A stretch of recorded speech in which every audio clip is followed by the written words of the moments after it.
it is great pleasure to our school that this new initiative that university has taken, and as you rightly said, in some sense it is long overdue. So we have been at some level talking about this, that how this can become a place, public space for intellectual engagement for Hyderabad as such. And it is fructifying in a very meaningful way.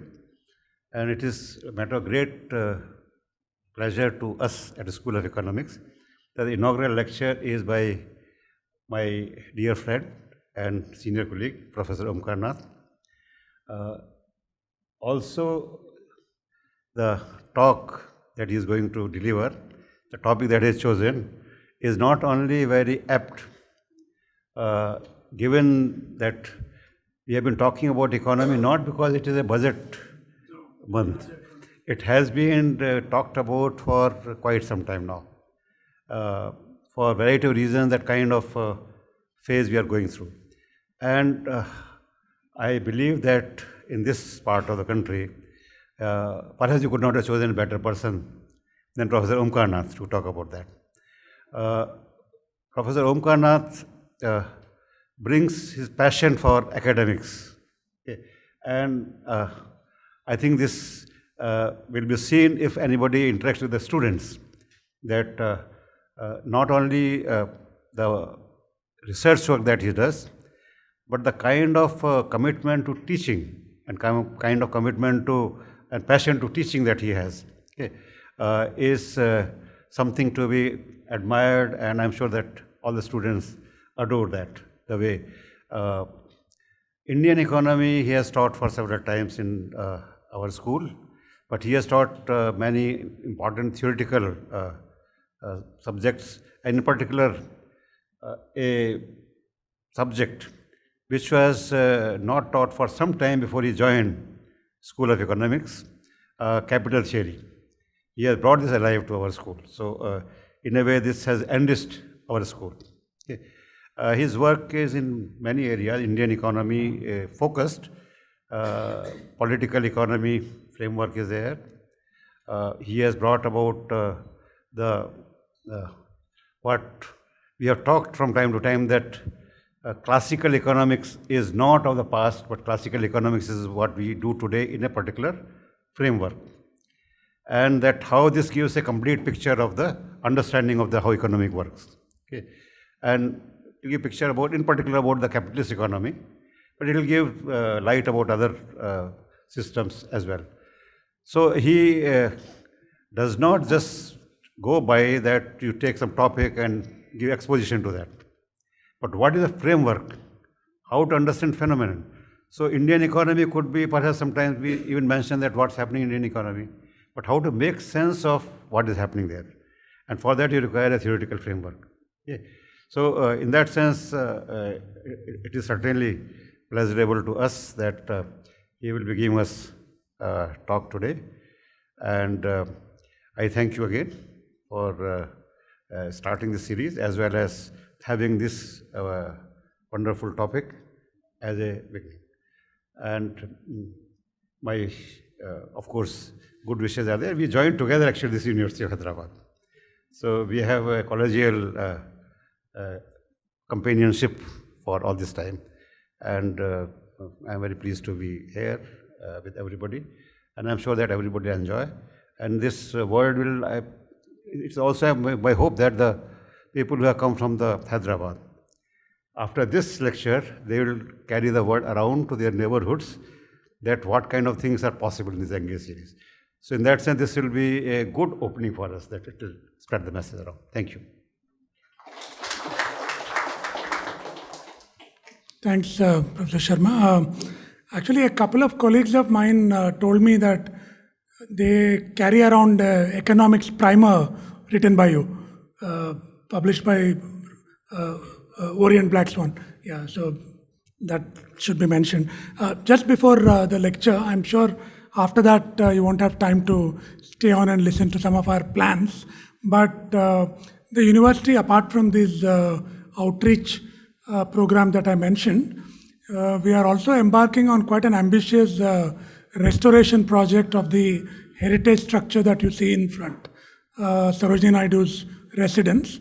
We are working with INTAC, which is a big heritage organization based in Delhi. So both the Delhi unit and the Hyderabad unit are working with us. So we hope that in the next month or two, they'll give us the plans for restoration, and university is prioritizing restoration of Golden Threshold.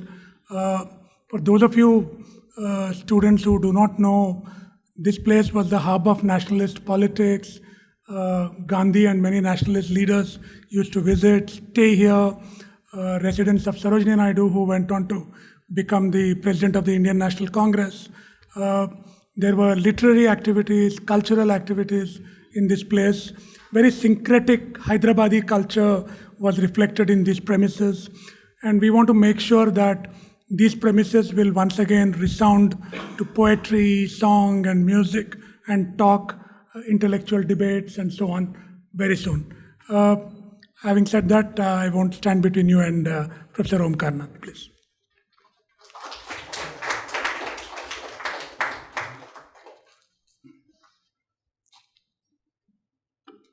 Professor Vinod, my colleagues, Professor Nareshji and Ramanamurthy, friends from the campus, ladies and gentlemen.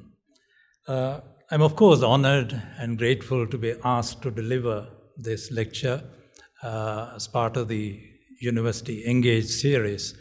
When Professor Vinod approached me for this, I never realized that I was the first one to deliver this series, bell the cat, as it were. Nor did I realize that this would be more or less an extended Indian economy class of mine here. Although I do see a lot of our alumni sitting here, and also gentlemen from the city, etc. I hope over time this composition will change in favor of the city rather than the university. When I was in Oxford, there was the famous story about the town versus gown, right? So, of course, that was an animosity between the town and the gown. I hope Hyderabadiyat will prevail over time. And the reason why I readily agreed and didn't to this is one of my passionate engagements have been how to bring about, demystify economics for a lay educated person. I think that's very important. It's very important now in this era when any discussion in the country on the economy is sort of reserved for experts. Very often these experts are PhDs from America, they carry PhD, etc.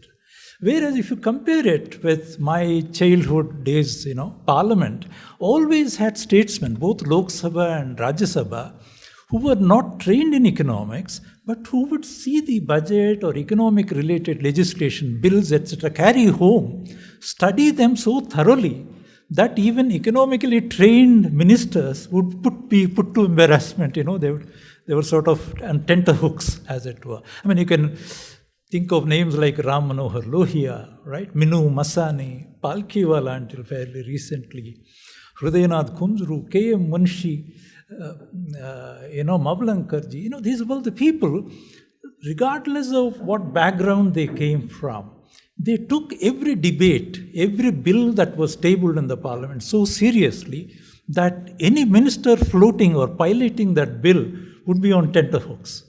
Pata nahi kya mil jaye, kya comments aa jayenge and all. So, whereas now, and that gave rise to another phase. Now, if you look at the parliamentary composition, if you watch the Rajya Sabha TV or Lok Sabha TV, the composition is very different. Right now, I am told at least 20% or more of the Rajya Sabha, Lok Sabha are actually business people. That was never the case. So much so that when the budget time, executives would fly from Bombay to Delhi just to smell what is the budget tax announcement or subsidy announcement, so that immediately a telex message will go, hamara maal godown mein theek rakhna because uska price badh jayega. That sort of, anxiety. Whereas now, it turns out that more than perhaps 20% of the honorable members of parliament are actually business people. So, you can imagine. And some, of course, you find in the saffron brigade. You find them Mahants and this and that, whom I'm not denigrating them at all, but their place probably ought to be very different than the parliament and so on. So given this background, broadly speaking, I think it's very important that we develop a communication mechanism of reaching out, generating public discourse on economic issues, which reaches out to every educated person, not necessarily with an economics background. So it is in this humble attempt that I am indeed grateful to Professor Vinod, who thought of me, and for the kind words of introduction by my colleague Naresh Ji.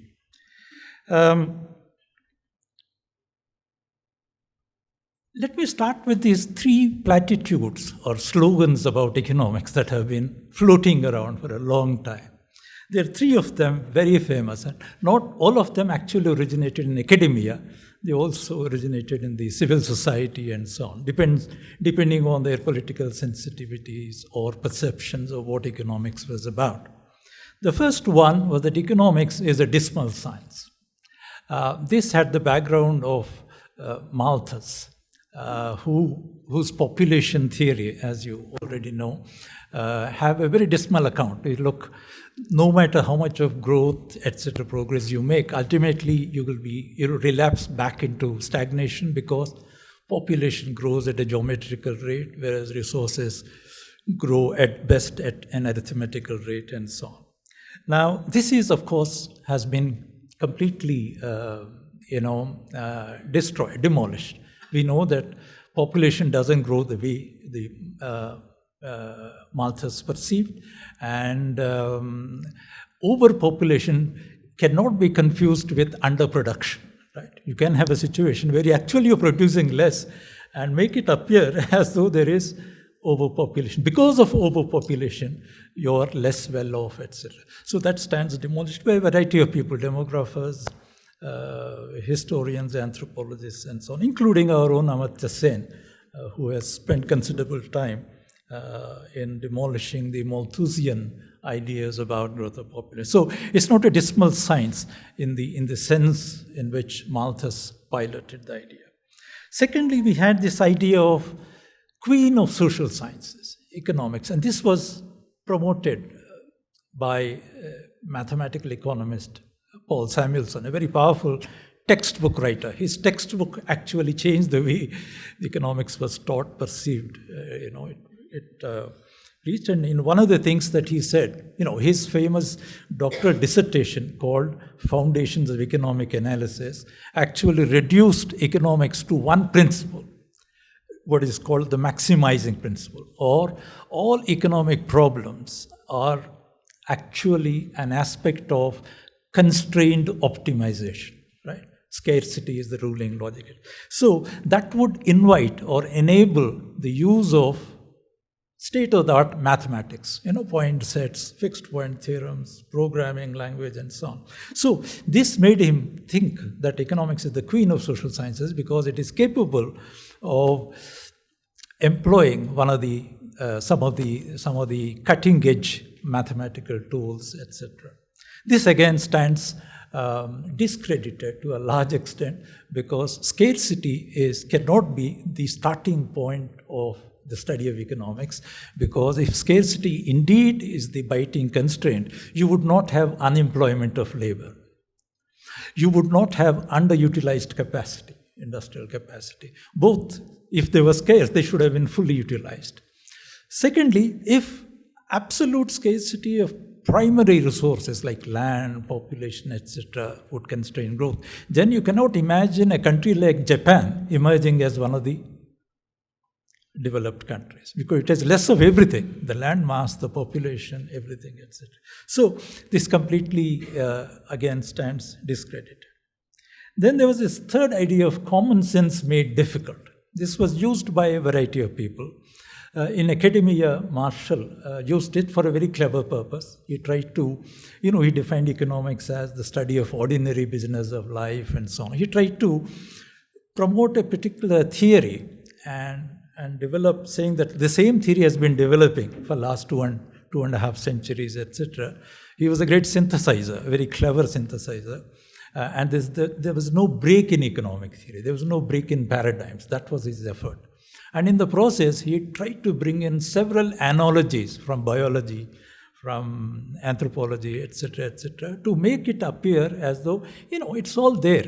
But actually, at the back of mind, he was trying to promote the idea that everything is explicable in terms of demand, supply, equilibrium, etc. That was the idea. So all these really stand, in some sense, discredited today in the wake of the several crises both the global economy as well as the Indian economy has been going through.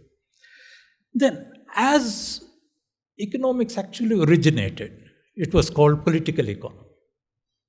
Now, the original meaning attributed to political is not the one that subsequently came to be associated with Marxian political economy, class, interest, power, etc. Originally, political meant that you are looking at state is an integral part of the economic process, whether it is French physiocrats or whether it is mercantilists or Smithian kind of thing. State is an integral part of the economy.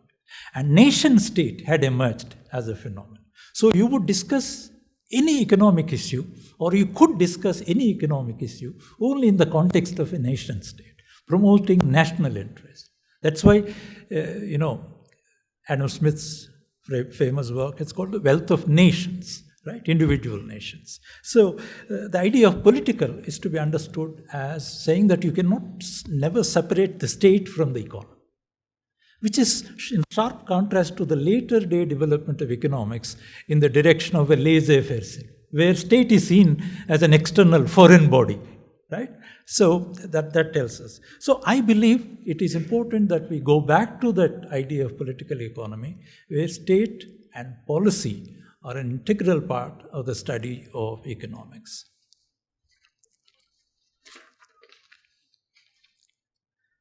Now, why is Indian economy under the scanner last few months? Now, typically we know that Indian budget is like a carnival, a media festival, right? Morning till evening, discussions, debates, etc. But that happens on the appointed days, few days, maybe a couple of days before the budget, and perhaps would survive another couple of days after the budget. But this time around, the media has been generally agog with economic analysis, or discussions of Indian economy for almost last one or longer time, 1 year or more. Why is this? I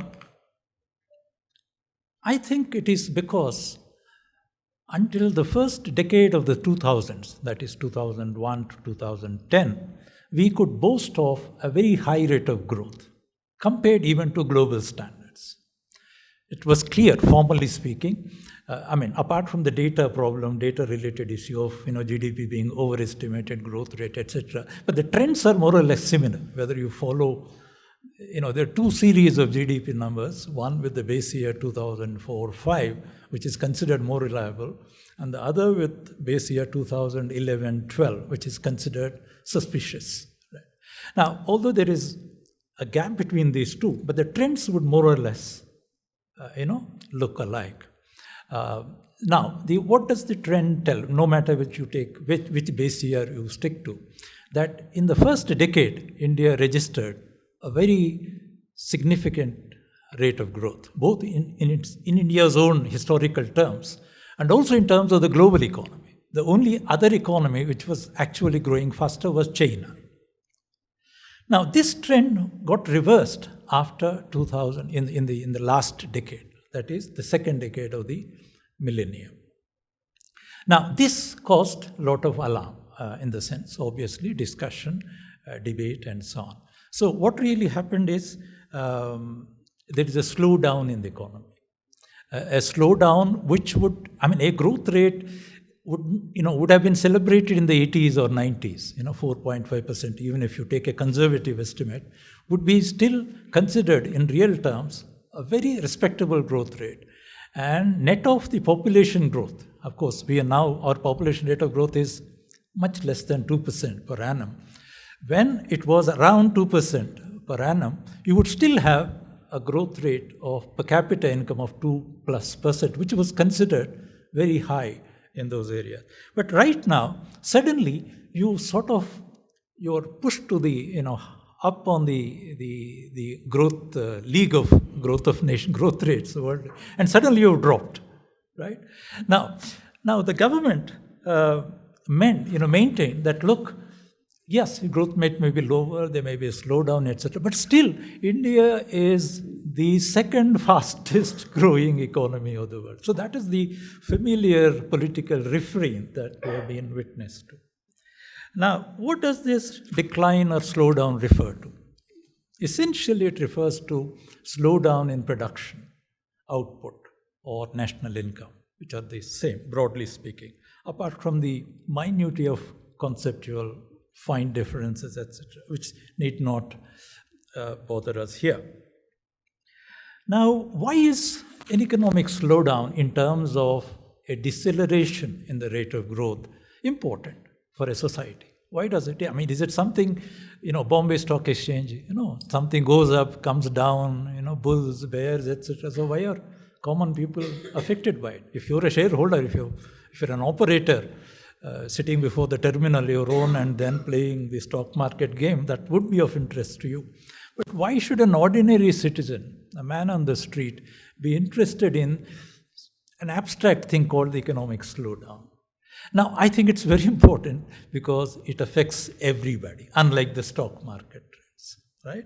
Now, we will see that this growth rate or lack of growth affects one way or the other the stakeholders of the entire Indian population, which can be grouped broadly under these categories.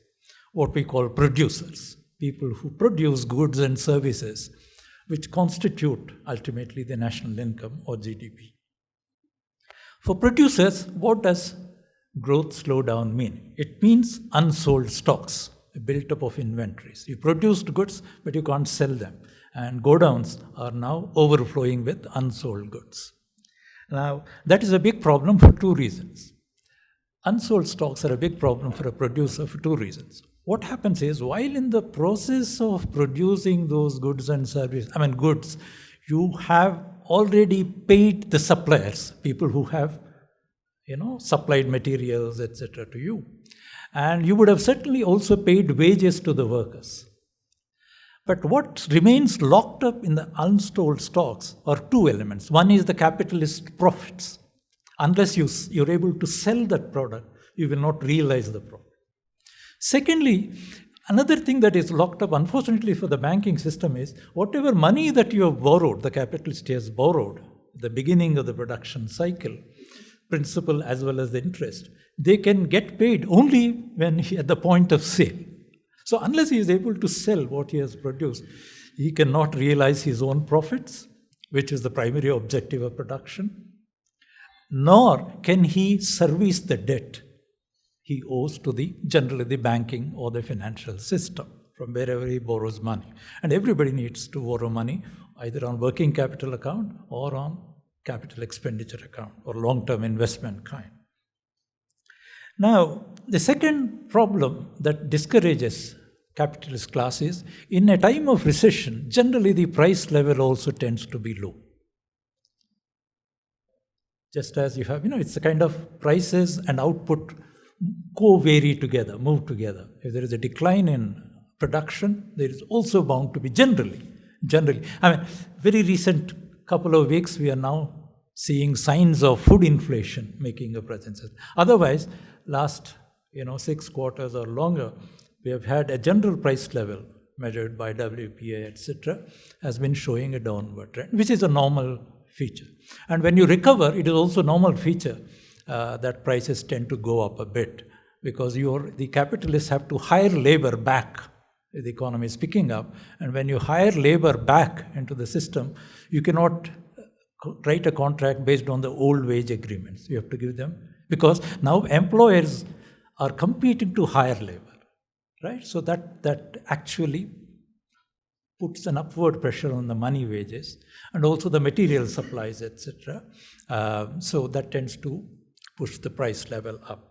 So prices going down may be good news for us who, as consumers, as households, who buy things off the shelf. But if a producer class, farmer or a businessman or an industrialist, falling prices is the bad news, right? Rising money prices is good news. So that's it. Then together these mean that idle capacity and fall in investment. One is, because you're not able to sell what you've already produced, the immediate consequence is a cutback in production, which means, you're unable to fully utilize the capacity that you have. I mean, earlier, for example, your plant was working 4 shifts because good demand. Now it is reduced to 2 shifts because a slackness of demand, etc. So that means, socially speaking, this also means a social loss of productivity. Right? I mean, society has created broadly set up this productive capacity, which can actually, if the demand is good, say produce 100 units. But because society is not able to demand, is able to demand only 60 units, it is producing only 60 units. So 40 units of output is a social loss, as it were, a permanent social loss, regardless of tomorrow whether you will pick up demand, etc. What is lost today is lost forever in terms of social productive capacity. So that is something which we have to realize in terms of understanding the implications of a slowdown for the system as a whole and for specific stakeholders. Next come the working people. I don't call working class because, we have this problem of organized sector, unorganized sector. And a lot of working people are also producers. They combine in a complicated way. They're also producers, come employers, etc. Suppose family-run business, etc. So to keep it general, we'll call it working people. And what is the implication there? Of course, you lose jobs, and then you reduce your own consumption expenditure. Now, the reduction in the consumption outlay is available from 2 sources of data. One is what is called the National Sample Survey data on consumer expenditure.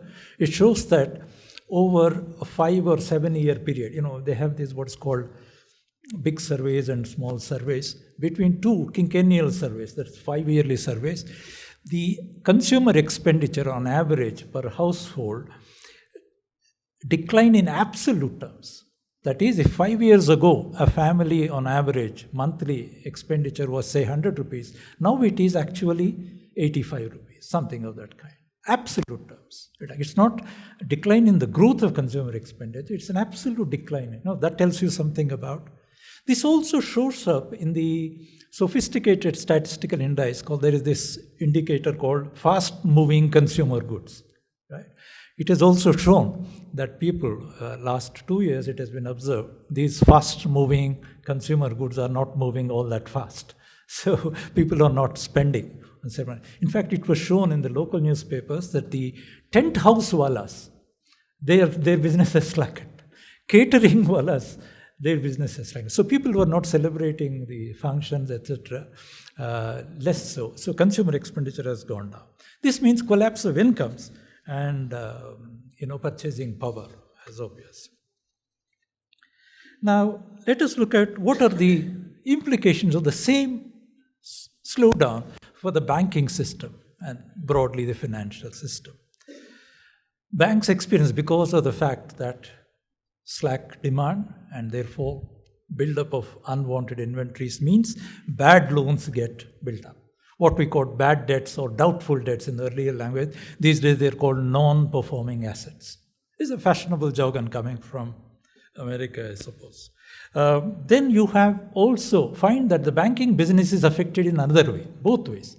For banking business is what? Investment. Giving advances and loans is their investment, right? And there are 2 ways damage to the banking system. You're not able to recover the loans given in the past because firms are not able to pay them because their sales have gone down. Nor are you able to issue fresh loans on which you earn money because there is no demand for credit, right? Because producers are not willing to scale up their production or even maintain production at the previous period's level.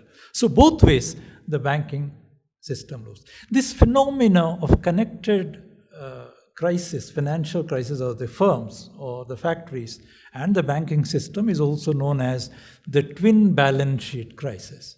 So if anything that affects badly the borrowing company's balance sheet, it equally affects the balance sheet of the banks because their business is in lending and making money out of lending, etc. And as students of economics know, banking system creates money by issuing liabilities on itself. Basically, that's what deposits are, growth of deposits and money. And if money is considered primarily as deposits, that's what it amounts to. Now, finally, what's for the government in it? Is government a neutral agent? Is it unaffected by the slowdown? No, it cannot be. For one reason, when GDP as a whole is declining, the cake, the national dividend is declining, even if the tax rates are same as before, the tax collections will go down. This is what's called the tax base, right? So the income is for the economy as a whole, GDP is the tax base. And if it is going down, no matter whether the old rates continue, the tax collections, revenues will go down. So government's own income goes down as a result of the decline in the national income. Then you have reduced expenditure, the spending that government does, both on revenue account as well as capital account. If you build a new school, it is capital expenditure. If you pay the salaries of an old school, it is revenue expenditure, right? So on both accounts, your budget, your spending, you have to pull back, you have to, etc. So in other words, government as a component, government spending as a component of aggregate demand in the system is adversely affected because its capacity to spend is now reduced because its revenues have now reduced. It also means another things. When prices as a whole go down, right, the real rate of interest, which is very crucial for servicing of the public debt. Public debt servicing means, debt is a stock item which builds over time. And the real terms, the real rate of interest goes up, and therefore the real burden of debt actually goes up. So in terms of not only is it revenue shrinking, and therefore its capacity to finance spending in the economy, both on consumption or investment, goes down, but its debt burden, as it were, increases to the extent that real rate of interest, that is, money rate of interest corrected for price changes, increases. So the debt burden goes up, right? Then, what are the policy responses? Given the systemic crisis affecting every part of the system, every stakeholder, you fall in one or the other of these groups. What are the responses, typical responses of the government? The first, until very recently, the first important response was no response at all. You sit quiet. Neither the finance minister, nor the chief economic advisor, nor the prime minister's economic advisory council, nor the Niti Aayog would talk about, it pretend as if nothing is happening, Except that Mr. Mohan Bhagavat, I must give him credit, of RSS gave a public statement, it was on the television, saying that, these upturns, downturns happens everywhere. We should not make much of it. Government ko bother mat kijiye, don't trouble government. And that's exactly what he said, and I watched it on the TV. So basically, it was in a denial mode. It started saying that, look, nothing, there's nothing basically wrong going, etc. Then occasionally, as pressure mounts, controversies over data, controversies over one sector after another, complaining that we are having this problem of slackening demand, etc. Then slowly, suggestions or press statements are issued by the government. And the first one was that, look, the entire global economy is sinking, so why do you make an exception out of India? All right? Now, there is an interesting parody to this statement. What is the parody? Just as when the government was busy trying to tell the people that, look, it's a global phenomenon. It's somewhat reminiscent of Mrs. Gandhi when she was the Prime Minister, when people spoke of corruption. She said, corruption is a global phenomenon. Why do you talk about it? So, but the parody of this is, the moment the government official sources declared that, look, it's a global, the entire global economy, recession, etc., then the IMF chief, who is an Indian, Gopinath, actually went on to the press, it's because of the downward pressure on India's growth rate, it has pulled down the entire growth rate of the world economy. So India has now suddenly become very important in terms of not only its own growth numbers, but also the growth numbers of the global economy. So that is a parody. Another parody is, you can blame on the global recession only in the event that your exports and imports account for a large share of your GDP. This is what's called the exposure ratios, right? Your trade exposure is rate. Some time ago, we had the Nobel laureate economist, Joseph Stiglitz, with us. And after in the question answer session, one student said, global economy. He said, what is the ratio of, GDP for exports? He said 20-odd%. Then you should not bother about global economy. You have a vast domestic economy. So it's so obvious that you can't blame things for such an economy to, what is happening abroad will not necessarily affect you, need not necessarily affect you, because you had a large domestic economy on the strength of which you can build up demand without regard to global. Well, global economy is important in terms of the prices of the crucial imports, oil, for example, on which we are desperately dependent. And the second item, we are not desperately dependent, but for some odd reason, we are desperately dependent. That's called gold. Gold imports account for the second most important item on the bill, etc. Now, then in between came this whole controversy of GDP data. The older for economic advisor started. He became wiser after leaving the South Bloc and said that, the GDP numbers from that year are bad, etc. It's probably true, and we never know. Because in India, any numbers are guesstimates, because we have this vast unorganized sector in the economy, which complicates matters. And therefore, the size of the unorganized economy is 90% in terms of employment, in terms of people engaged. So imagine, just to call it unorganized, it makes it sound like a residual thing. Actually, it is the thing.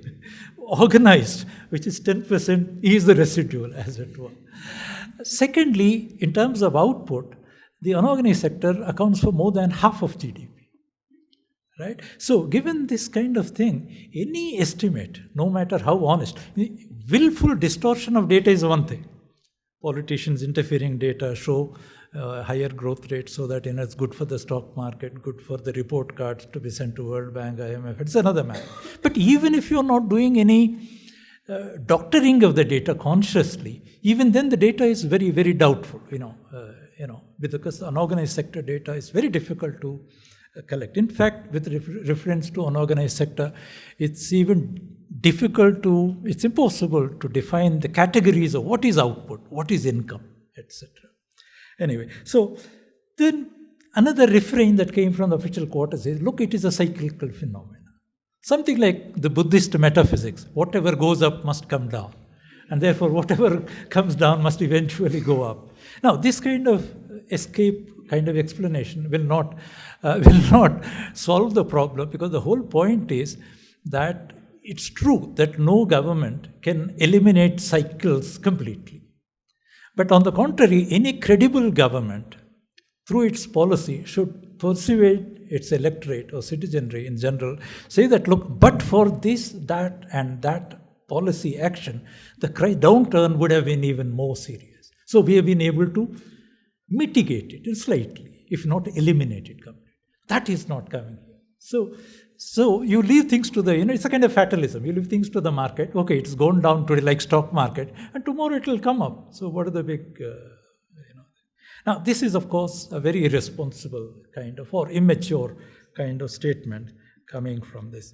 Or finally, the, refrain is that every economic survey after economic survey says that, look, if there is any problem in the economy, it is because we haven't already had sufficient reforms.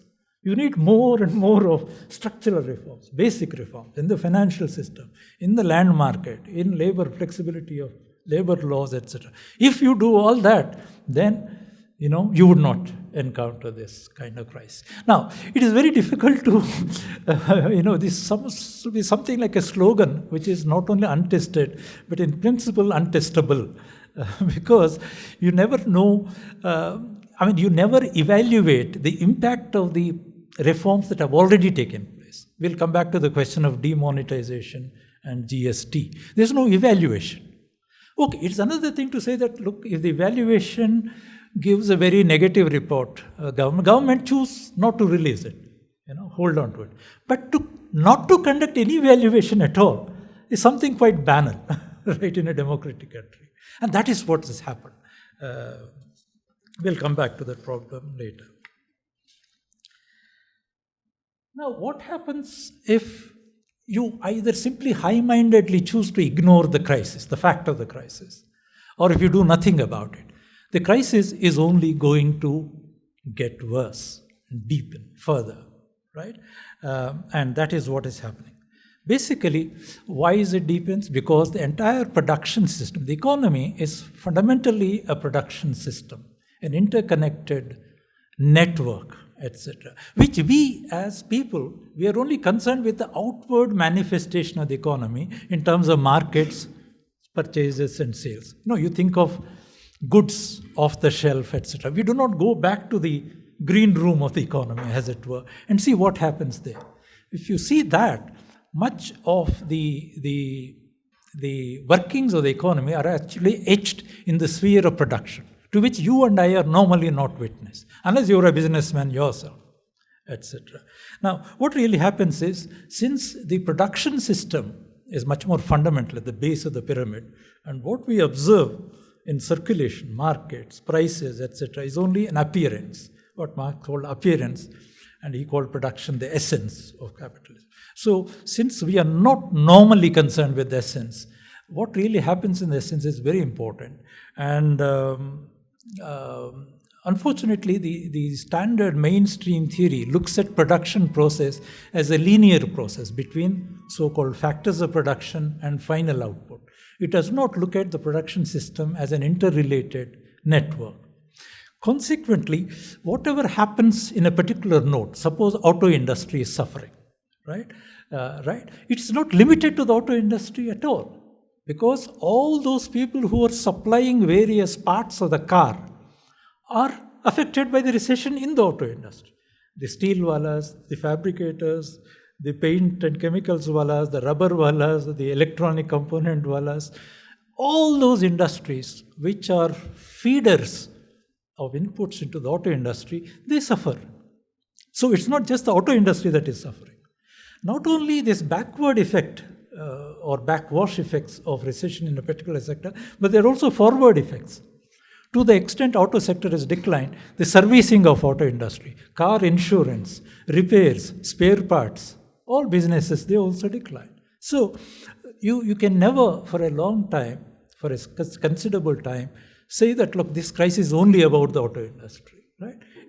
And if you do nothing about it, sooner or later, and in fact sooner than later, it spreads across the system. It becomes a pervasive phenomenon. Now, what is the role of economic policy in this? By the very name, policy means what? You are intervening into the workings of the economy in order to improve the workings of the economy, right? So it's necessarily, a policy means an interventionist policy. Whether it's a good intervention or a bad intervention or the kind which makes things even worse, it is a different matter. But you cannot have a policy and say that government stands neutral, etc. Right? It is, whether one likes it or not, even in the most advanced capitalist countries, which are supposed to be pure capitalist centers, the size of the state, public sector broadly calling, and not only public administration, but also production units, etc., or nationalized industries, etc., together account for anything about 30% of GDP. I'm talking of the advanced capitalist countries. So there's no pure capitalist economy in the sense. They're all mixed economies, substantially. So in other words, that shows something about whatever government does or does not do will have an impact on the economic system. Now, basically, what is it that economic policy is supposed to do?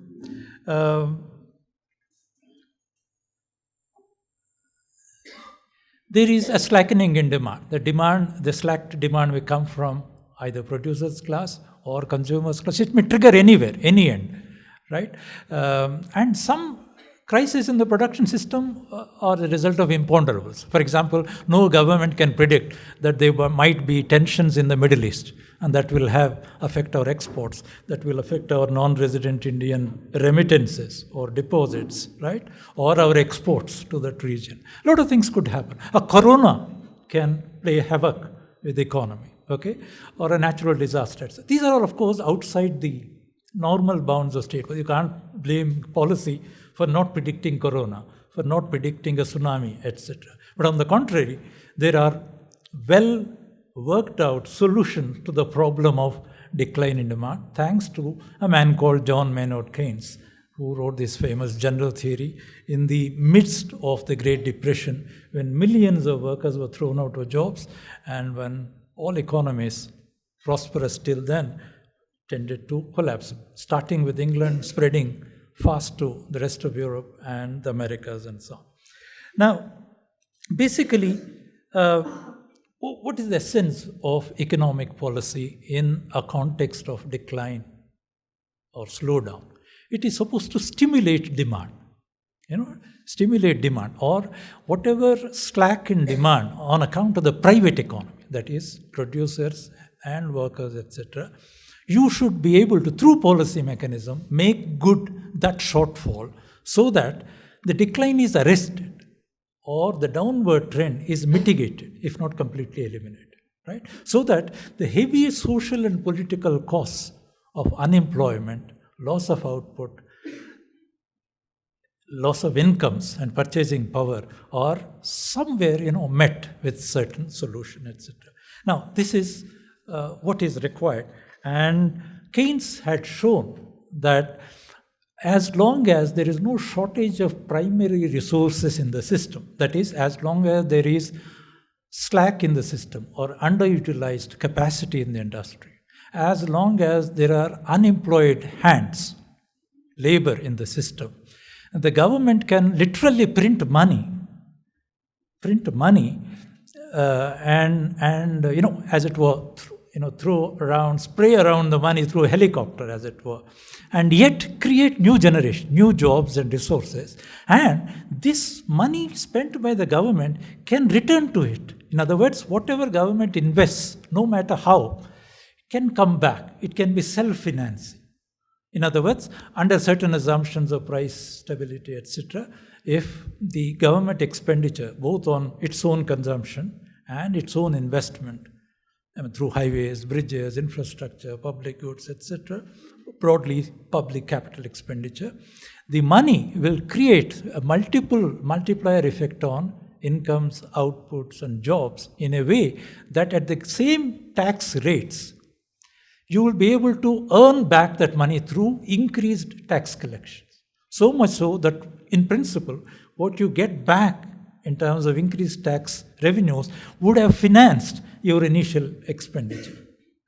So it is what is called self-financing, and this is one of the famous results of Keynesian macroeconomics, contrary to what was known as the Treasury view of England, where the Treasury views, Treasury is the finance ministry of England, where they said, like Victorian Puritan attitude, that government should never go in for deficit. You should not, you must cut your coat according to the cloth, the old kind of thing. Now, Keynes proved this is a very stupid idea when it comes to a recession. When the economy is in a downturn, government is capable of spending and generating resources equivalent to that spending, so that it need not be bogged down and it need not be a vice. So deficit financing need not be a vice, provided it is judiciously targeted, well spent, and so on. This is what we are discussing.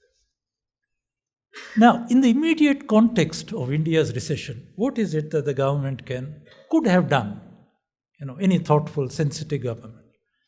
Now, it's not as if these solutions are not known, or people are not wise or educated enough, etc. But somehow it seems, somewhere, it seems the government thinks that, look, good economics is not what brings you votes. So let us concentrate on those issues which bring you votes. Next election, preparing for the next bumper result. So not only Lok Sabha, Rajya Sabha also next time, etc. No, I think the priorities completely have changed. It's not as if government people, in the government or concerned people with the economy, etc., are unaware of this. But as ordinary citizens, educated people, responsible citizens, we must remember this. Now, scale up. One of the things that they can immediately do is there is a backstop national relief program. Broadly, I will call it a relief program. People like John Dredge, etc., have very different ideas of it. I don't think a Mahatma Gandhi National Rural Employment can be a way of life. It can be a backstop relief program, which, if necessary, suppose if there is a crisis in the system like the one, or there's a flood or natural disaster or a crop loss, crop failure system-wide, you can immediately activate them, put some purchasing power into the poor's hands. The advantage of putting 1 rupee in a poor man's hand is you are sure that he is going to spend 90 paisa of that 1 rupee. Whereas the same 1 rupee, if you put in a corporate captain, industrialist, he may not spend more than 20 paisa, because that 20 paisa of his rupee would be much more. Right? So it is wise, immediately, if you want to stimulate demand on consumption across the system, the best thing obviously to do is, it's nothing to do with any normative consideration of being nice to poor, etc. It's simple logic of poor would always spend a large part of the rupee that they will earn, additional rupee that they will earn. On that ground alone, scaling of Narega would have been an immediate, easily done task. But unfortunately, what is happening is the arrears payable to the Narega workers have piled up, and states are not getting reimbursement from the center. So that option is, have never been thought about. The second thing they can do is to increase capital expenditure. Building highways, whatever major infrastructure projects which are already in the pipeline, you should quicken, go ahead with them so that it creates some, it does two things. Public investment in infrastructure simultaneously solves two problems. One, because it puts new purchasing power in the hands of the people, it will stimulate consumption demand. But on the contrary, it will also, because our economy is an economy plagued by infrastructural bottlenecks of all kinds, bad roads, poor roads, ill-maintained power sector, or the bad quality of power, etc. All these could also simultaneously solve the supply side bottlenecks. So public expenditure is important in this crucial sense because it simultaneously attacks both demand problems as well as supply side, easing the supply side bottlenecks. Then on tax front, this is the spending side. On the tax front, it could do actually in principle interesting things.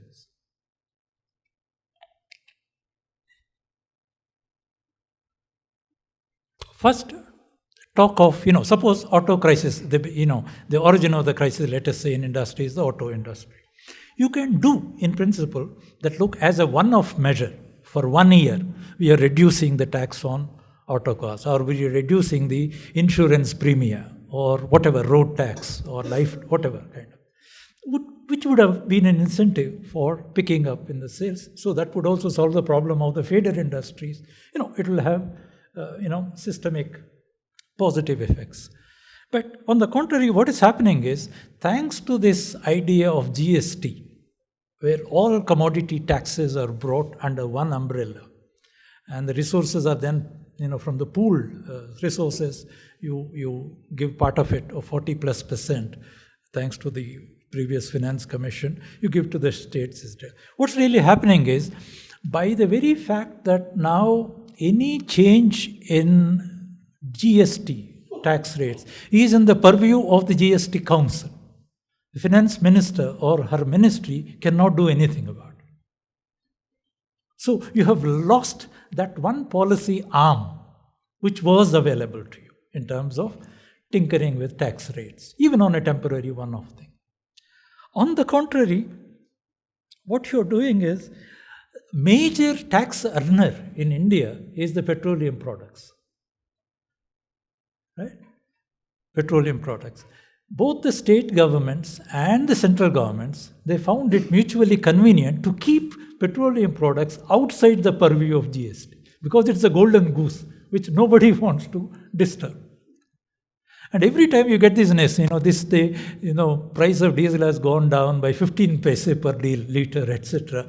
And it looks very, very remarkable. It says that, look, every time, there is a decline in the global per barrel price, dollar price, and then immediately oil companies are instructed to reduce it. But actually what is happening is that 15 paise increase or decrease is not going to solve the problem because there is a dead weight of almost 55% of tax on a liter of oil, right? Which creates a massive inflationary potential for the system.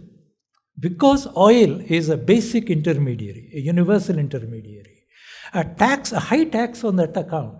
And GST rate, the maximum rate is about 28% or something like that. Now, whereas they're getting more, more out of the oil. So because it suits, it acts like kind of a gold, goose that gives you a golden eggs. Both the states and center have connived to say that, look, let us keep oil outside the purview of GST, but everything else comes under GST. Now, in the process, you are actually doing two things. One is that you lack the ability, and you're losing the ability to tinker, change taxes, because oil is a universal intermediary, which is directly, indirectly required in the production of everything, including the newspaper boy or the morning milk packet that you get. Everything uses transport. So, if you have a facility of changing the tax, even temporarily, to get out of the crisis, etc., it would have been a great instrument. But now you've lost it because you set it up. You put the tax outside the purview of even GST costs. Because people, when they say, why 28% itself is a high tax, why are you putting 50%? So it's another way of losing policy maneuverability as far as taxation is concerned. Now, let us get back to what really must have happened. What must have laid behind? 5 minutes? What lays behind the actual slowdown in the economy? Is there a systematic analysis or at least admission?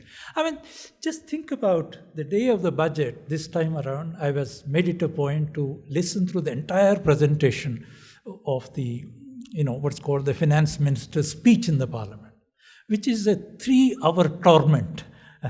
And I had many tea sessions listening, trying to wake myself up and listen to. And even Nirmala Sitharaman, towards the end, people saw that she was undergoing some discomfort, fatigue. So Rajnath Singh cleverly popped up a toffee or something to her, so that she took it. So probably so that she would not suffer a glycemic kind of attack, etc. Now, this 3 hours of Mahabharata that you listen to does not tell you anything about what is the analysis of the government of the crisis. You may agree with that analysis or not is another matter. But 2 pages you should be able to convey to the nation, to the members of the parliament. Look, this is, in the view of the government, the problem of the economy. These are the measures which the government thinks are going to address this problem. And these measures will have this impact, etc. Now, this should not take more than half an hour. Of course, you need, as a constitutional response, but you need all the documentation, a whole lot of documents, etc. But these documents are precisely the ones no one, including the members of parliament, ever read or understand. Right? Consequently, to the point this time, it was a big comedy of errors because the numbers of budget that were put up in the media, when the media went back and checked, the Excel sheets of the ministry showed different numbers. So it was a complete, comedy of errors that happened. So what really mean is that, it doesn't really help the citizens of any understanding of what is the crisis and what are the measures that are being proposed to get over this crisis and so on. Basically, there are 2 major issues which have meant, demonetization, as we all know, and the introduction or the poor calibration of GST etc.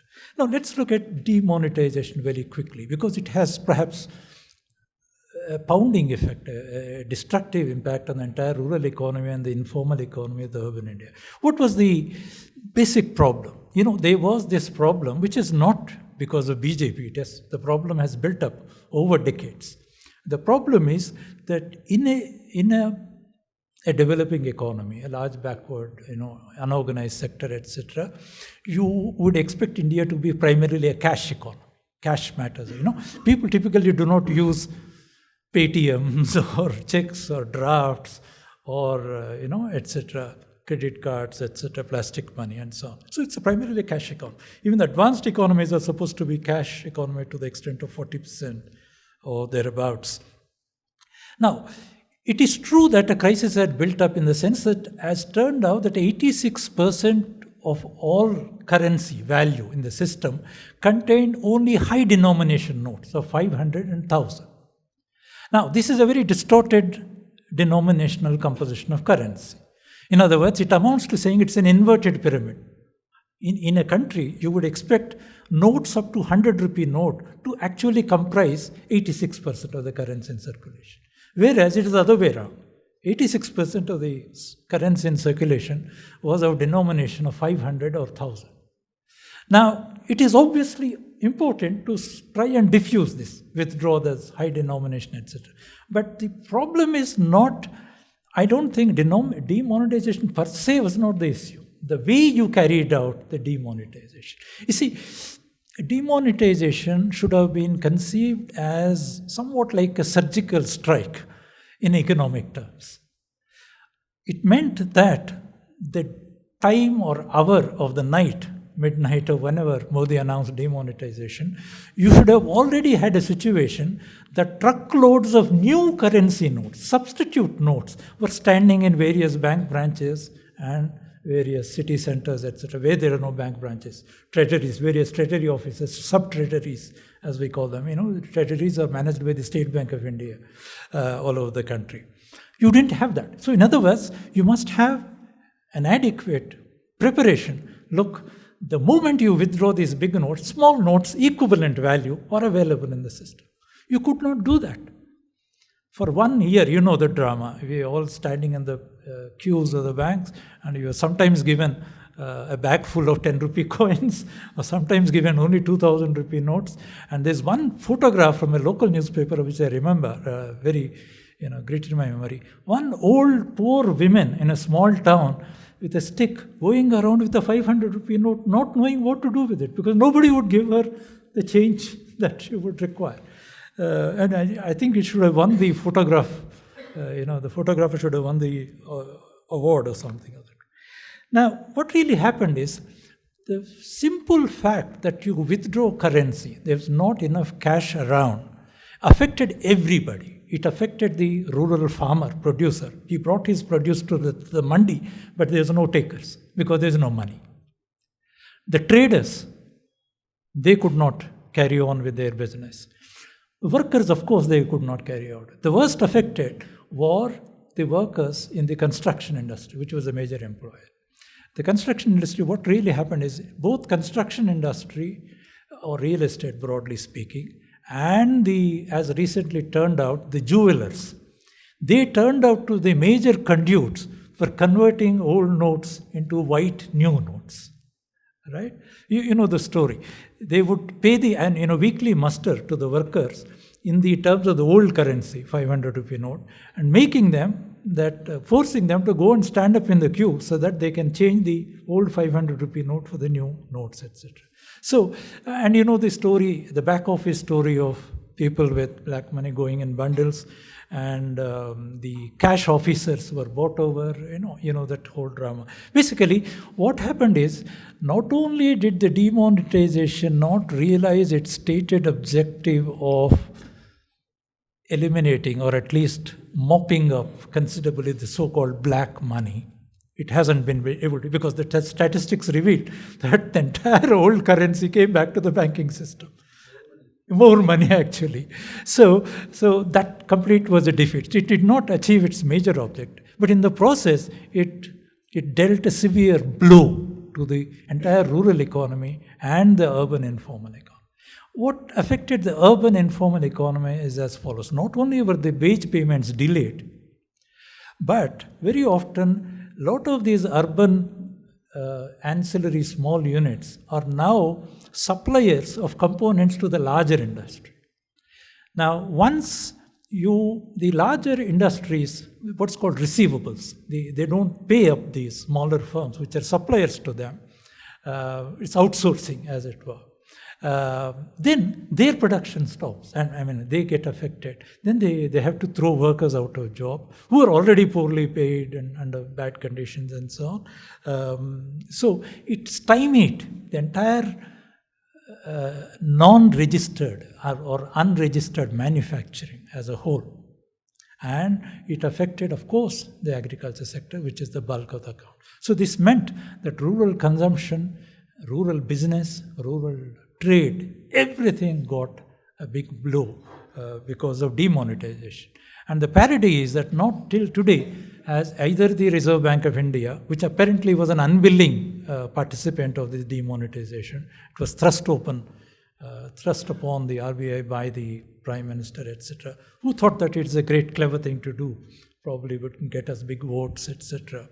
Not only the RBI, but the government inside, for its own internal purposes, had done an evaluation. What has been the impact of demonetization in selected regions through a sample, etc. So we don't know. There's no official admission, let alone. It might not admit to a crisis, but on the contrary, I think it should be a normal process of an evaluation of a major policy. That has not happened. GST, another important thing is, it is obviously very interesting to think that, look, all your indirect taxes are brought under one umbrella. It would increase efficiency, movement of goods across the country without the loss of time at checkposts and so on and so forth. But on the contrary, the way it was done, it should have been a calibrated approach. First 1 year, only corporate sector. Second 1 year, registered small industry. Third year, so that the culture of GST, filing the returns.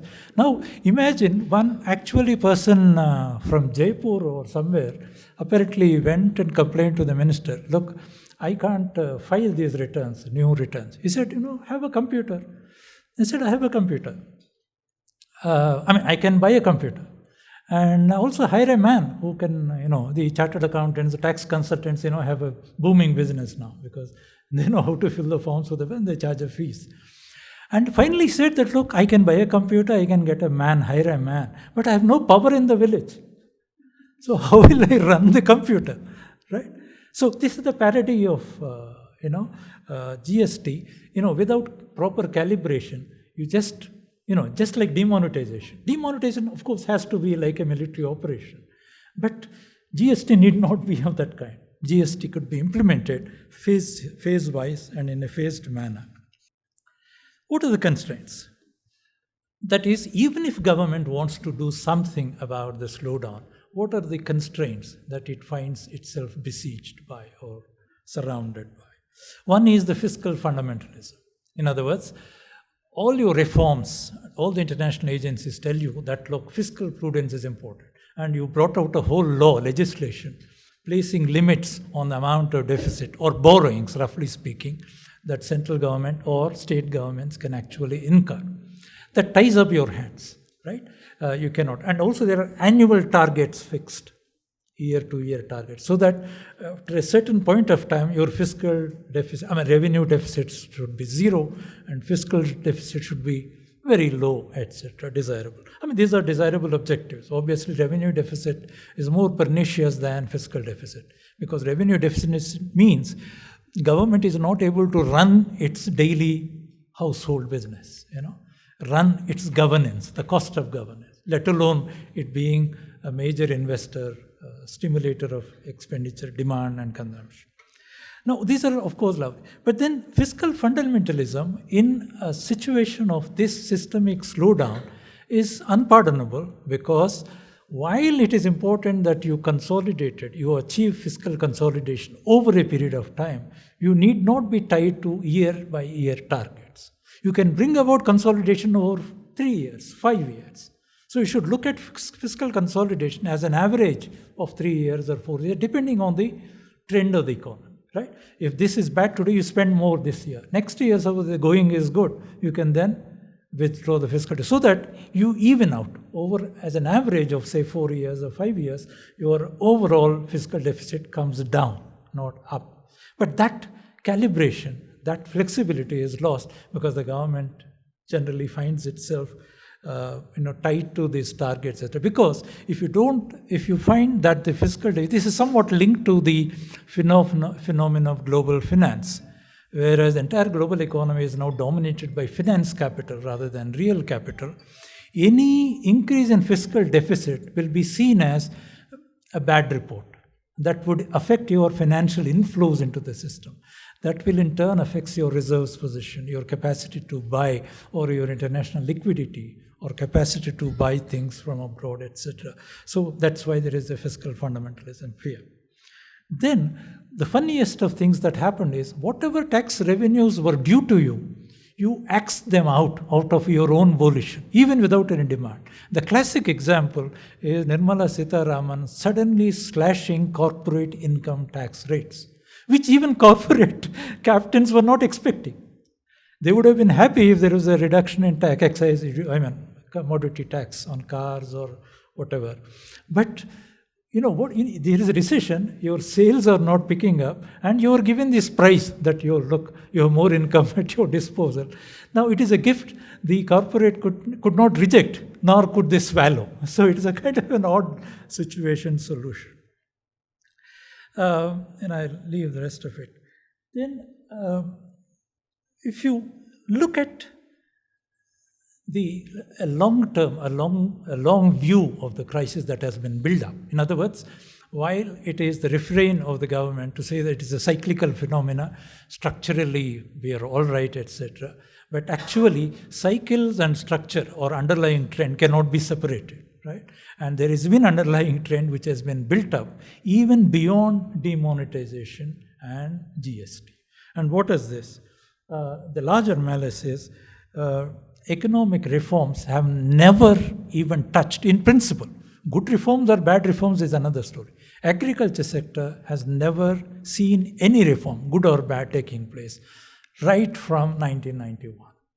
Nor does the public sector, which is a major sector, which has built up the basic economic foundation, infrastructure for our country. It has become a bad word, even for Indian National Congress, which started this Nehru Mahalanobis strategy, built up and so on.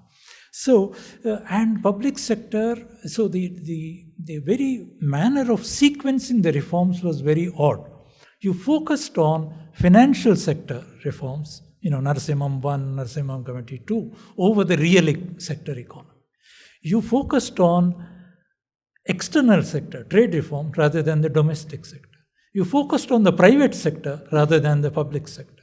And you completely forgot about agriculture, etc. Now, the parody of this entire process of poor sequencing, this sequence is politically convenient because you would start reforms in a place where there will be least political resistance. Right? If you're liberalizing exchange rate, nobody will say that, look, I am directly affected by it. Etc. Or if you're undertaking some banking reforms, nobody would really say that I am directly affected by it. So basically the parody of the entire reform process of 3 decades is not a small period. 3 decades in the history of 7 decades of independent India.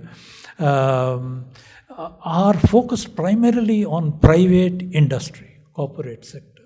If you take any reform measures taken, 90% of the reform measures are designed actually, because the criticism of planning was also saying that, look, it was constricting the growth of private industry. And now you say I'm releasing or removing all the irrational controls that have built up over time, etc. But despite this vigorous reform process focused on industry and manufacturing in particular has failed to deliver in the system. After 30 years of reforms, the share of industry or manufacturing in Indian GDP is very modest, right? It has not grown up. So our GDP is now driven by the so-called services sector, which is actually an amorphous, combination of new services like IT, banking, insurance, etc., etc. So whereas you would expect structuralist macroeconomics, the fundamental macroeconomic reforms, you started to bring about a structural change in the very structure of the economic system, which has not happened. Now, in the meantime, what has happened, and this is again a very old story, it got built up. We had a strategy of development until roughly about the third 5-year plan, mid-60s, after which planning continued formally, but it had reached planned weariness and there was an general atrophy of planning. So the Nehru-Mahalanobis strategy, etc., was only partially implemented, as you know. The original 4-sector model of Mahalanobis not only included sector 1, which is capital goods and heavy industry, the second sector, which is modern consumer goods industry, the third sector, which is traditional craft industry, handlooms, etc., and the fourth, agriculture. We forgot about the last 2 sectors, focused only on the 2.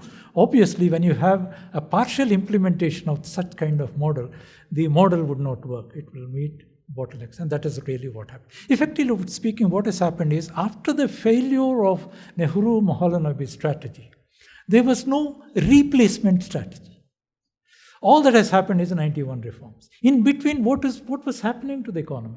You have been able to create a chimera of poverty alleviationism, anti-poverty programs. It started with Indira Gandhi's Garibi Hatao and went on. You piled up, constantly reinventing, rebottling, re-labeling the so-called poverty alleviation program. These are programs which are meant to alleviate poverty, not remove poverty. And for the first time, in the 5th 5-year plan model, you had a plan model which tries to attack income distribution through social subsidization rather than increasing productive employment and opportunities. So you have built up an enormous plethora of an impossible welfare state. And I need not tell people here, the Telugu states, it is almost like the kind of pensions and subsidies thrown at people. If you have a baby girl, you get a money. If you are getting married, you get money for Mangal Sutra. If you are a widow, you get a pension. And KG to PG education, free everything, free 108, Navaratnas, whatever they mean, etc. So you have now, the entire political system is now hinging on this constant doling out of social subsidization, not reducing all producers' class to a poverty relief-worthy population. You throw some crumbs at them, and then poverty is politically maintainable, and the elections will go on, etc. Now, this kind of non-strategy is the parody of the thing. So there are 2 crossroads that are happening. One is either you push ahead in the same manner of the reforms and maintain the vulgar social subsidization, by which I mean poor are actually made prisoners of their own circumstances. You don't give them the instruments of development. They don't want to be at the beck and call, at the charity of the government. They want to work, produce. They have a history. As late as 1600 AD, India was a major manufacturing power in the world. It accounted for 1/5 of global manufacturing output. And look at the rank of manufacturing now, 4 centuries after. So the only way ahead, I propose, and I'll conclude with this, is this, that there are 2-pronged strategy, and which does not cost the treasury any money, the finance minister. All that it costs is some kind of political boldness and imagination. Nor is it going to affect any vested interests in the system. All that you need is that you have to reinvent the original strategy of industrialization. Saying that, look, we have now built a reasonable foundation for modern capital goods industry and modern consumer goods. Practically, there is nothing that you cannot produce in the country, provided you have money to buy it now in India. So you concentrate on an industrialization focusing on the agriculture and the traditional craftsmanship, regenerated. Handlooms still survive, they're emaciated. The secondly, and a concomitant view of this is that you must simultaneously go for effective local self-government. Panchayati Raj institutions only exist on paper. They neither have the financial power or functional autonomy, nor the resources. And this makes a perfect symbiosis. The more you decentralize development, all social consumption is taken care of by the local bodies rather than the line departments. Your drinking water, your rural roads, your sanitation, your schools, your health centers are all taken care of. And now is the best time to do this because now that you have GST, okay, it is easy to allocate resources to the local bodies. I think government is playing on that, but that is with a different objective. You want to control the local bodies. A national party wants to control the local bodies, etc., which is rather alarming in other ways. But essentially, the way ahead, a progressive economy should focus simultaneously on these two things. One is to reimagine an industrialization program which is focused on a community approach. You take a fisherman community. What is it? What is the value addition that can improve in this community? What is the value addition chain that we can commit? Similarly, the community will have a stake in whatever is happening in the local bodies. Like Kerala, decentralization, 40% of the plan grants, their utilization is determined by the Gram Sabha, the village, their priorities. So they would have a stake in, so if somebody tomorrow is encroaching into the park or mismanaging a welfare hostel, people have a direct stake in it. Look, we recommended this money, etc. So without this, I think the economy is going only to muddle through with this crisis after crisis without solving the fundamental problems, the fundamental promise of independence, which is to ensure an increase in average incomes, median incomes, and also to reduce inequalities. So our present slogan about 5 trillion economy is neither going to increase the incomes of the average Indian, nor is it going to certainly reduce glaring inequalities. Thank you very much.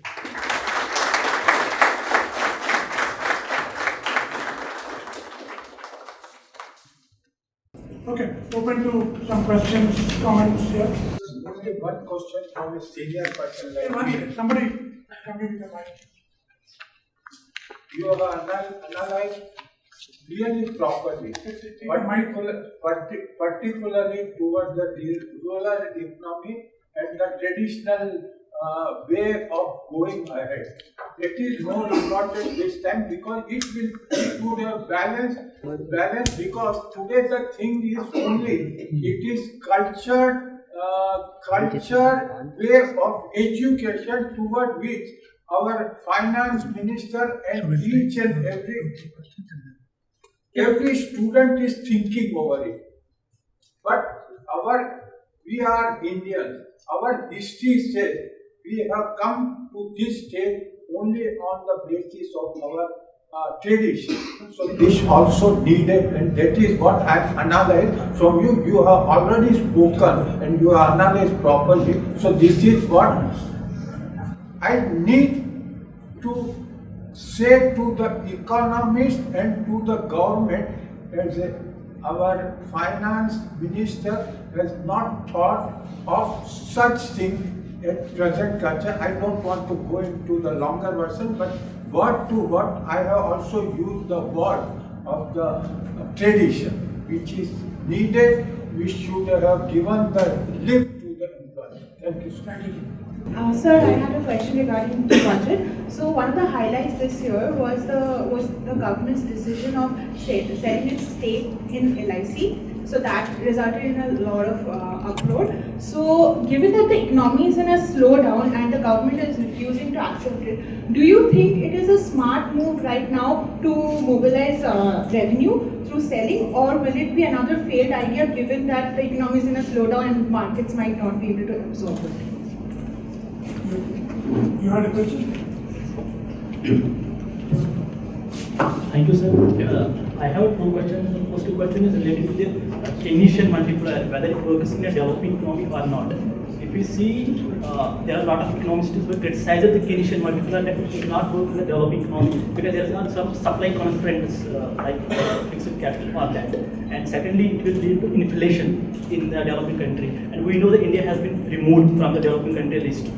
Whether in the present circumstances the Keynesian type of multiplier will work in India because it works in a capitalistic, capitalist structure, not the socialist or mixed economic structure. And secondly, I have second question.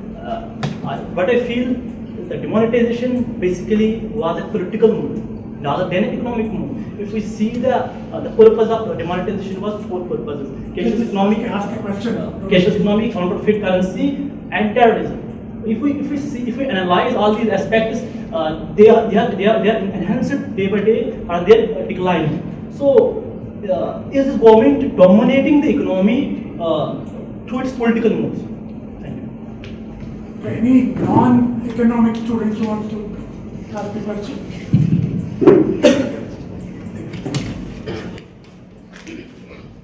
My question is, I want to know, like, we have failed in industrialization thing. So my question is, like, why over the decades we couldn't become a manufacturing sector, we couldn't do anything about manufacturing, but on the other side, we have been doing so much about the services sector. So, I mean, what is the main reason for this? Is it because of Indian side, or is some colonial past, or something else? Yeah, I have one sort of naive, non-economist economist question. The analysis of this slowdown, I mean, you had also mentioned, like others have done, about the drop in consumption as one of the elements of the crisis. And I was also thinking if we are also advocating sustainable living, having a more sustainable livelihood, consumption is supposed to be much more moderate anyway. I mean, how do we balance the need for promoting more sustainable lifestyles and livelihoods with the bemoaning of the loss of consumption? Can you hear me? Yeah. Thank you for these interventions. I agree with you, sir, completely that there is an element of culture and tradition, but the important thing is how to isolate progressive elements of culture and tradition from the reactionary, elements of culture and tradition. In fact, one famous economist said that economics is actually an aspect of culture, study of culture. So there is a substantial meaning there. But the whole problem is whether culture is the same thing as religion, whether Hinduism is the same thing as Hindu philosophy or Hindutva, etc., are some things which we need to educate ourselves and also think broadly. The second question is about LIC. Yeah. You see, it's a very important question. We haven't had time to look at. One reason why the decline recession is happening is the collapse of what is called the non-banking financial institution. As you know, the collapse of the ILFS and other NBFCs. Now, if in this background, there is this ridiculous thing to actually try and put up a good organization called LIC for sale. Why is it stupid? Because LIC, unlike a bank, has a very different asset portfolio. You're selling policies and you're continuously getting premium. But you don't have to, it's like banks, they don't have to keep cash ready in case of anybody wanting to withdraw money on the same day. Because unless somebody dies, you're not going to settle the LIC policy. And there is a nice life table which gives the probabilities of deaths of it. So in the process, LIC builds up a massive fund called Life Fund, from which it has been financing public sector, especially public utility like power corporations, electricity boards, and even the corporate sector. So it has been a major contributor to the long-term finance of major industries in India. Now, and it has contributed a lot, not only to spreading insurance, which is, of course, recently it's become through health insurance that it is becoming. Earlier, buying an insurance policy was basically a tax management trick, So it is completely idiotic. What is happening dangerous is First, you lost money through unwarranted, undemanded, unasked for cut in corporate income tax. So you lost money there. Then you made the Reserve Bank of India to pay you from its reserves to the extent of 1.5 lakh crores, whatever that big number is. Now, it turns out that that entire money drawn from RBI's reserves is spent on consumption, etc. It would have stimulated the economy, created jobs, incomes, production, etc. But now that is only going to make good the hole that Nirmala Sitharaman created for helps through tax concessions, which were completely unwarranted. So both the crisis of the NBFCs and the fact that tomorrow's fiscal deficit, whatever, there's confusion about numbers of fiscal deficit also. The fiscal deficit that will be projected is not going to contribute in net terms to stimulate the economy, because it is only going to substitute for the hole in the revenues that you made. So it is completely disingenuous to think of, what was the original idea of disinvestment of the public sector? You disinvestment from healthy, progressive public sector unit, develop a pool of money which can then be used to nurse back to health the sick units of the public sector. But illegitimately what government has been doing, not just this government, even the previous, you are using the proceeds of disinvestment to finance your budget, which is completely illegitimate. Okay. So that answer. The next question was yours about the multiplier. It's true that the multiplier is much more complicated today in an open economy and so on. And also, even in a closed economy, the effective operation of the multiplier is hinged on various things like prices should not change, price level should be given prices, no leakages, integration of the economy, it should be, the old Rajiv Gandhi kind of story, every 1 rupee that you spend in the name of the poor, only 25 paisa reach the final man. Those leakages, as long as those leakages are there, the multiplier will not have that kind of effect. You're absolutely true. Then, what was the question? Sorry? Yes. You see, this is the kind of structural issue. Why does manufacturing not grow? Why does manufacturing not flourish in India? It is related to the vast sector of poverty in the vast... you see, how can manufacturing go? Manufacturing is supposed to harbor increasing returns to scale, unlike agriculture, which is normally constrained by the availability of land resource, which cannot be augmented by any mechanism, because it's a non-reproducible resource that a society has. Whereas industrial capital, in principle, can expand without limit as long as there is a demand for it. Now, why is there no demand for it? It's precisely because the average income of an Indian is so low that you cannot pick up demand. And this is linked to what Professor Vinod was asking. You see, we are not looking at in terms of trade-off consumption, in terms of sustainability. You're not talking about the consumption of the rich. You're talking about the consumption of the very poor, who are the majority, right? So any increase in their consumption is going to be good for everybody else. Because manufacturers, when you set up capacity industry, you have to find a buyer. Where is the buyer? Because he's so poor that he cannot even think of buying your goods. So it is in the interest of capitalists themselves that poverty is eliminated, not just politically managed. I hope.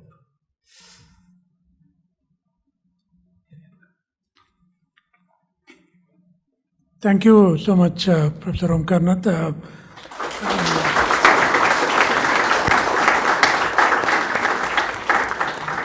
I think as the first of the UOH Engage lectures, I'm sure you will all agree we couldn't have done better.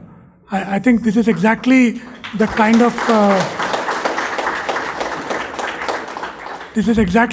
of thing we would like to see UOH experts in various fields to be able to come and explain macro level issues in a simple language that even the non-economists here can understand, although I'm grateful to all the economic students for coming here. Hopefully we will see at least some of you for more non-economics things coming up at Golden Threshold. In March, we have a couple of events already planned. March 13th, there is a Department of Communication event. So, I mean, this is a bit confusing, but there are some events that the University of Hyderabad team is organizing for the university, and there are a bunch of events that anybody could organize, including departments. Yeah, so Department of Communication is doing a book discussion on the 13th of March, a book written by one of our former PhD students, just published by Routledge, Gender, Citizenship and Identity in the, what is it called, in the Indian blogosphere. She's analyzing women bloggers. Sumana Kasturi's book has just come out from Routledge. She'll be in conversation with Professor Joe Taki, who is a very well-known media scholar, who is from UK, spending a month with us this month. So they will have a book conversation around this book. March 14th, we are hoping, we are still working out the dynamics of that, but if it works out, we are planning, I think it's on a Saturday, right, Kirtan? All of Saturday, there will be a sort of an art fair. We are hoping to call it an art souk, where former students of the Sarojini Naidu School of Fine Arts, but also other artists from the city will be able to come, display their work, exhibit. Perhaps one could buy some of their art as well. So that will be an all-day event on March 14th. Also, there is a talk by Professor Chakravarti Bhagavati, the Dean of Computer Science, who works on image processing issues. Is likely to do a talk in March on some of these new invasive image-based technologies that have come, including facial recognition, fingerprinting, body scanning, and so on, and their implications for issues of privacy. Keep coming and keep encouraging this initiative of University of Hyderabad to reach out to the larger public in the city of Hyderabad. Thanks again for coming tonight.